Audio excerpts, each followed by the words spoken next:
So the first thing that I want to get out is I'm actually going to be putting all of these break-in log videos into its own little playlist just to keep them all organized. And so if there are any beginners who want to, follow step by step how to break in your corset and see all the videos in order, then it'll be there for you. It'll be easy to find. So I'm wearing a sweater today, even though I was in a tank top yesterday, because even though we had summer weather a couple days ago, it was snowing today, so I don't know, weather's crazy. But I wanted to point that out because when you wear a corset over a plush sweater, it's going to feel different compared to when you're wearing a corset over a tank top or a specific corset liner. So be aware of that what you're wearing can change how you break in a corset, can change how it feels and how much you're able to cinch down. Not only that, but the time of day that you put on your corset in the morning compared to at night. Obviously you're not going to be able to cinch down quite as much if you put on your corset after you've eaten something compared to if you put on your corset on an empty stomach. And even the silhouette changes. I find that every single one of my corsets feels a little bit different when I'm breaking it in, and it might take more or less time to break it in and make it feel comfortable like a second skin, which is why sometimes it can be complicated when I'm training and then I switch my training corset, because starting with a new silhouette is almost like starting out all over again. My body has to get used to having more tension on some parts of my body and less tension on others. For instance, here's my Pullman corset that I reviewed last month, and here's my Starker's corset, which I have yet to review. This one is a lot thicker. I think it has at least 4 or 5 layers in this. This one has maybe 3 layers in it. It has more boning, and it also has a completely different silhouette. I found that this one was very easy to break in. It just kind of softened to my body and felt more comfortable right away. But just because it's softer doesn't mean that it's not strong. This one is really heavy duty, and it took me a lot longer to break this one in. And that's why I haven't reviewed it yet, because I'm still basically learning to close this one, because the lacing system is different in the back and everything. And every time I break in a new corset, like I said, it's kind of like starting over. So just because I can lace down 20 inches in one corset doesn't necessarily mean that I can lace down 20 inches in every corset that I have. So that's just one thing that I wanted to get out there. Some people, they're very experienced in corseting, but they stay with the same maker every single time, and they just buy smaller and smaller sizes from that maker, and there's absolutely nothing wrong with that. You build a rapport with that maker, and they know all of your habits and your idiosyncrasies when you're training, and like little things that happen to your body, and I think that's great.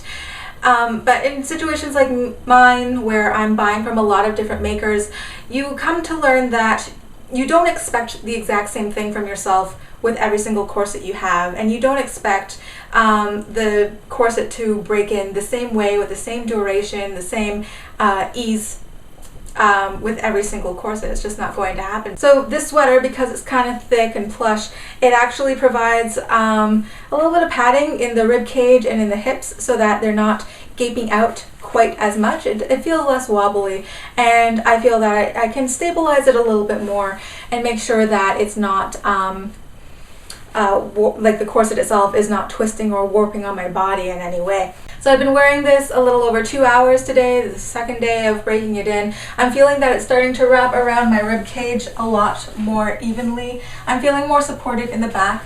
Once again, less wobbliness because of the sweater itself, but I feel that it's also starting to ease around the rib cage a little bit easier. I'm noticing that some of the wrinkles are once again going a little away a tiny bit at a time. For somebody less experienced, they probably wouldn't notice this sort of thing. And I can also feel my body starting to settle into this particular silhouette, this particular corset as well.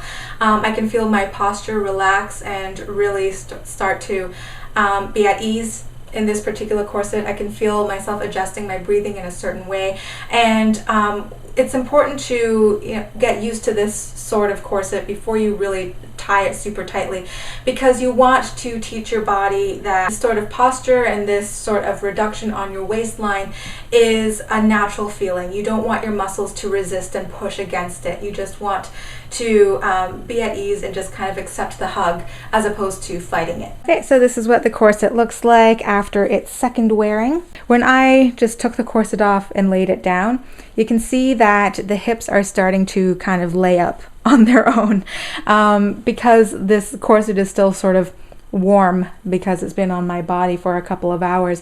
You can see that the actual shape of the fabric itself is beginning to curve around, you know, the curves of my body. The bones themselves, I'm still trying to keep them straight every single time, but the fabric itself is beginning to curve a little bit more, so that's normal. You can start to see the start of a couple of little lines here above the sort of side back around the hip there, because my hip is starting to make that jut out.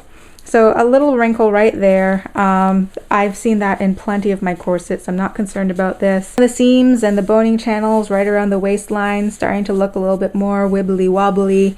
I see that to different degrees on my corsets. Some of them more, some of them less. But if I wear any corset a whole lot, almost all of them is going to show a little bit of wear like that. You can start to see, you see how that those two panels are kind of still going away from each other, but the stitching itself is still holding strong. It's not like I can see right through the corset itself, so I'm not too concerned about that. One thing that I do need to point out, and I feel bad about it, but you know, I promise to report the truth here. There is one part of the binding that did not catch the fashion fabric properly, and so that is fraying and pulling out. Do peony silk, it is fairly delicate. It can fray easily if the ends are not treated properly, or if it's not properly caught in the binding, which is what's going on right there.